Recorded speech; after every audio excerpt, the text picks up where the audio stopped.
안녕하세요. 배우면 세상을 이해하는 힘이 생기는 사회 시간입니다.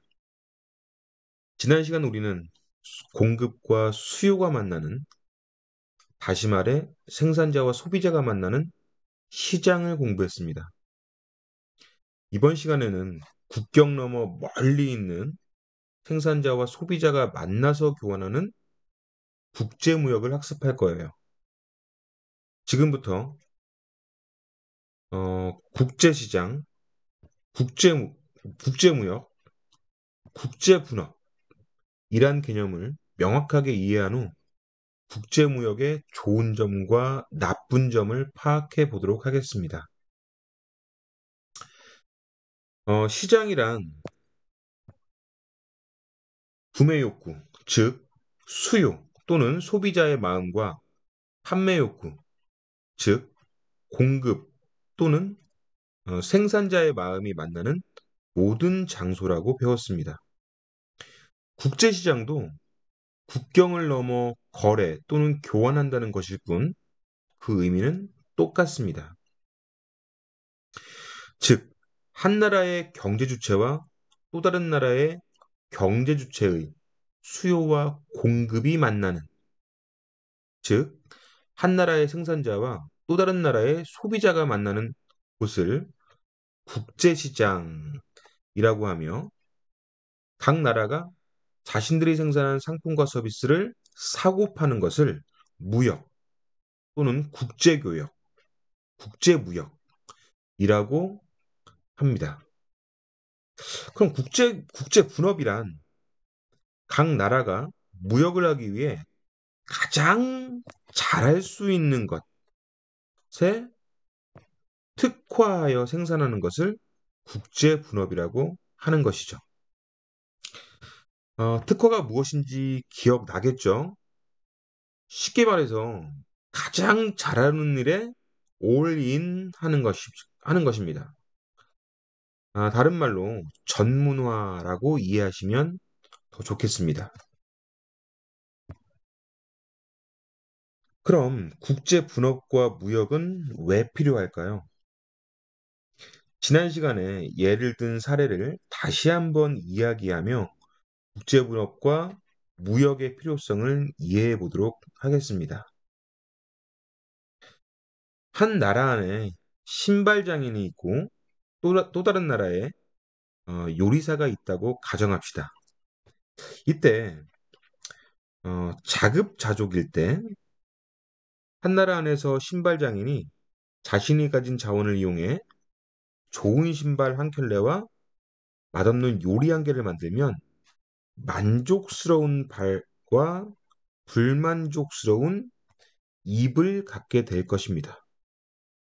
이 불만족스러운 입이 바로 자원 낭비를 의미하겠죠. 또 다른 나라에선 요리사가 자신이 가진 자원을 이용해 맛있는 요리 하나와 신발, 불편한 신발 한 켤레를 만들면 만족스러운 입과 불만족스러운 발을 갖게 될 것입니다. 역시 여기서의 불만족스러운 발은, 어, 즉 신발은 자원 낭비에 해당하는 것이겠죠. 이제 국제시장에서 국제 분업과 특화에 따른 교환이 이루어지면 한 나라의 신발 장인이 자신이 가장 잘하는 신발 두 켤레를 특화하고 또 다른 나라의 요리사는 자신이 가장 잘하는 요리 두 개를 특화할 것입니다. 이걸 국제 분업이라고 해요. 이로써 서로 남는 신발 한 켤레와 남는 요리 하나를 무역, 교환, 교역하게 되면 양국의 신발장인과 요리사 모두 만족스러운 입과 만족스러운 발을 갖게 될 것입니다. 여기서 만족스러운 입과 발을 갖게 된다는 것은 서로가 가진 자원을 가장 효율적으로 이용했다는 의미가 되는 것입니다. 이러한 사례를 통해 국제무역의 필요성을 정리해 보자면, 첫째, 자국에서 생산하기 힘든 상품과 서비스를 다른 나라에서 얻을 수 있다는 장점이 있다는 겁니다. 둘째, 다른 나라보다 더 잘 만드는 상품과 서비스를 특화, 무역화하여 이익, 즉 만족, 수입 등을 얻을 수도 있다라는 것이죠. 왜 국제 분업과 무역이 필요한지 이해할 수 있겠죠? 결과적으로 무역은 꼭 필요합니다. 하지만 각 나라의 산업 구조, 생산 수준, 노동력의 양과 수준, 자원의 부존량 등에 따라 유불리가 발생하기도 합니다. 그림을 통해 무역에 따른 영향을 확인해 보도록 하겠습니다. 우선 한 나라 안의 수요는 소비자의 구매 욕구, 즉 어, 구매 욕구를 의미하므로 무역을 하든 안 하든 변함이 없겠죠. 수요는 변함이 없을 겁니다. 다만 무역 전에 생산자의 판매 욕구, 즉 공급 S와 어, 무역 후에 공급 S-는 변함이 있습니다. 무역으로 국내의 공급이 늘어나게 될 것이죠. 무역전의 시장 균형을 2라고 가정한다면 시장 균형 가격은 P, 시장 균형 거래량은 Q가 되겠죠. 이때 소비자 잉여는 1, 그리고 생산자 잉여는 2와 3이 되어 무역 전의 사회적 잉여는 1, 2, 3의 합이 되는 겁니다. 무역 후에는 시장 균형이 공급 증가에 따라 이 완으로 이동하여 무역 후의 시장 균형 가격은 P1, 그리고 시장 균형 거래량은 Q2가 되어 이때 소비자 잉여는 1, 2, 4가 되겠고요. 국내 기업의 생산자 잉여는 3이 될 것입니다. 따라서 사회적 잉여는 이 나라의 사회적 잉여는 1, 2, 3, 4가 되어 무역 전보다 요 4라는 이익이 생기게 되는 겁니다. 이게 무역의 필요성을 그림으로도 확인해 봤습니다. 이제 그림을 더욱 세밀하게 분석해서 무역의 장단점을 파악해 보겠습니다. 자, 긍정적 영향부터 보겠습니다. 우선 한 나라 안에서 생산되지 않는 자동차, 의류, 음식, 전자제품 등을 구입할 수도 있겠고요. 국내 기업의 비싼 상품을 해외 기업과의 판매 경쟁을 통해 저렴하게 구입하거나 어, 수입으로 수입으로 공급이 증가함으로 더 많이 소비할 수도 있게 됩니다.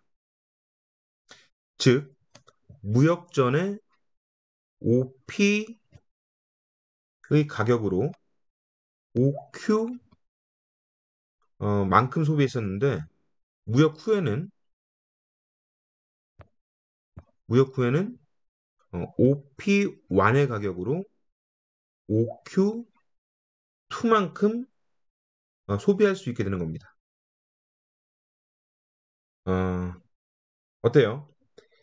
소비에서 선택의 기회가 많아지고 저렴하게 구입할 수 있으니까 소비 영역 확대와 소비 생활 만족도가 크게 증가한다는 장점이 생길 겁니다.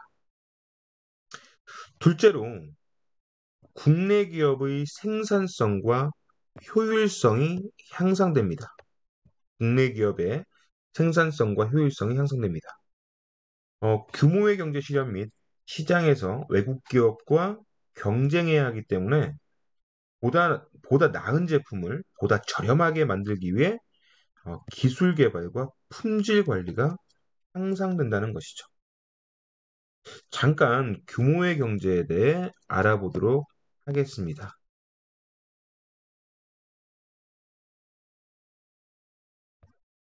규모의 경제란 한 나라가 특정 상품을 특화하게 되면 대규모 설비의 경제성, 대량 구입에 따른 운임이나 원료비의 감축, 분업에 의한 생산 요소의 전문화 등에 따라 생산량을 증가시키면 단위당 생산비가 어느 한도까지 감소되는 현상을 의미합니다. 뭔 말입니까? 잘 이해가 안 되시죠? 네, 표를 보도록 하겠습니다. 기계 한 대당 상품 5개를 생산할 수 있는 기계 설비가 100원이라고 가정해 봅시다. 우선 생산 비용은 고정 비용과 가변 비용이 있는데 이 고정 비용이란 기계, 공장 등과 같이 생산 초기나 기업 확장 등에서 일시적으로 크게 들어가는 생산 시설의 마련 비용이라고 보면 되겠습니다. 가변 비용은 원료, 임금 등과 같이 상품 생산량에 따라 조금씩 증가하는 비용입니다. 그때그때 증가하는 비용이죠.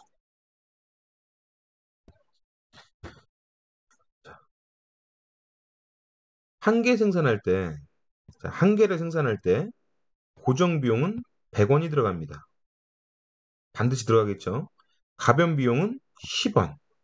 따라서 한 개 생산에 필요한 총 비용은 110원이고 평균 비용은 110총 비용 110원을 생산량 한 개로 나누니까 평균 비용은 110원이 되는 겁니다.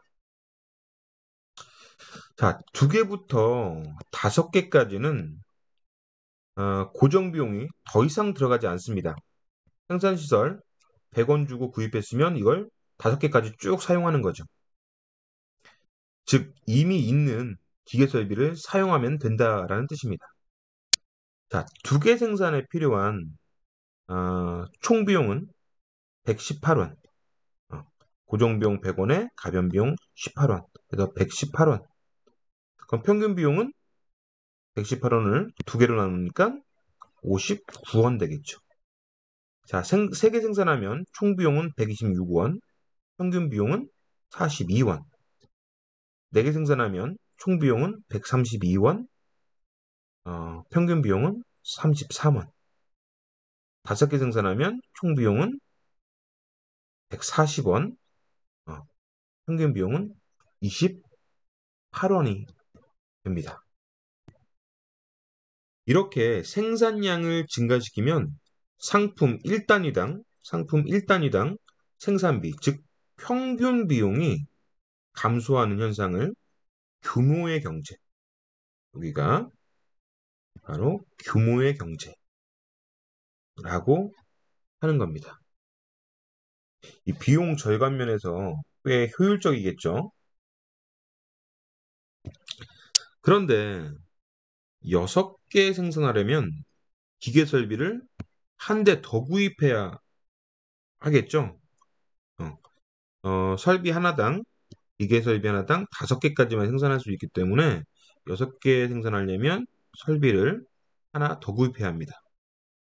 따라서 총 비용은 기계 설비 100원, 100원, 그리고 원료비 46원 해서 총 비용은 246원. 그럼 평균 비용은 246원을 6개로 나누니까 41원 되겠죠. 이렇게 상품 1단위당 평균 비용이 상승하는 구간이 있습니다. 이것을 규모의 비경제 구간, 또는 규모의 비경제 현상, 합니다. 하지만 무서울 거 없습니다. 다시 10개까지 생산하게 되면 생산비가 어, 평균 생산비가 계속 감소하게 될 테니까요. 그쵸? 어, 이제 이게 바로 규모의 경제인데 어떻게 이해가 되시나요? 그래서 어, 그 생산량을 증가시킬수록 상품 1단위당 평균 비용, 즉 생산비가 계속 감소하는 현상을 규모의 경제라고 합니다. 많이 만들면 많이 만들수록 더 저렴하게 만든다는 거죠. 어떻게 이해가 되셨나요? 자, 다시 앞으로 가겠습니다.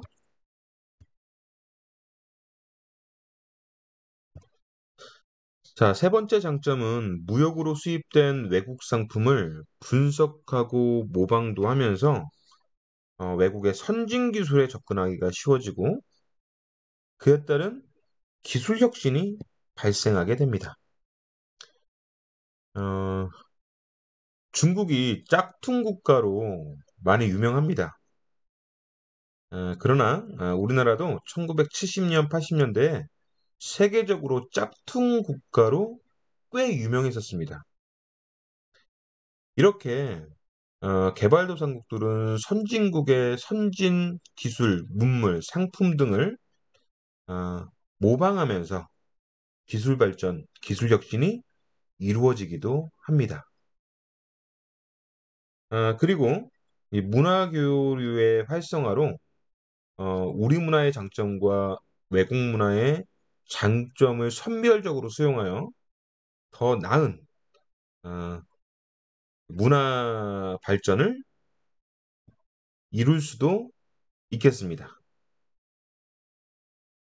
자, 이제 부정적 영향을 살펴보도록 하겠습니다.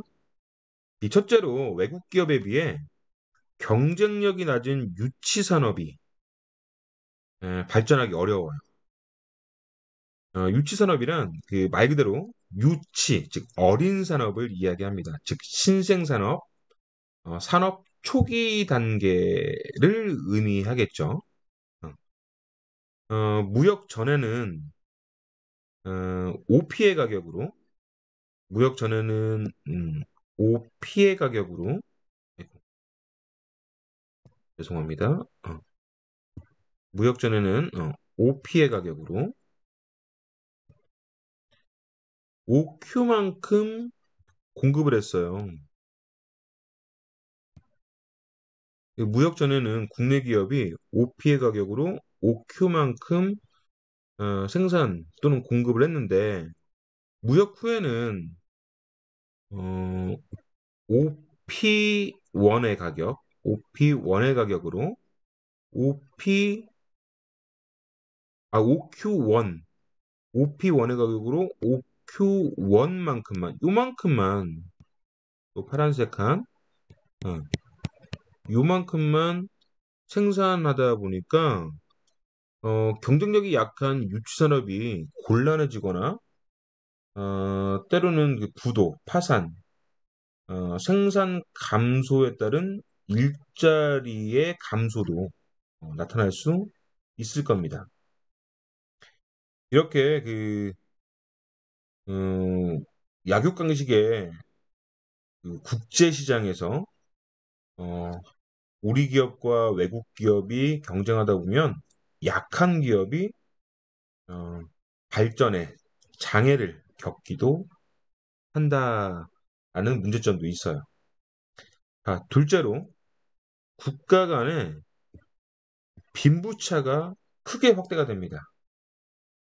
무역을 통해 기술력과 경쟁력이 높은 선진국 공업국은 높은 무역 이익을 어, 얻을 수 있지만 경쟁력이 약한 개발도상국, 농업국은 낮은 무역 이익이 발생하여 국가 간 이익 불균형이 심화됩니다.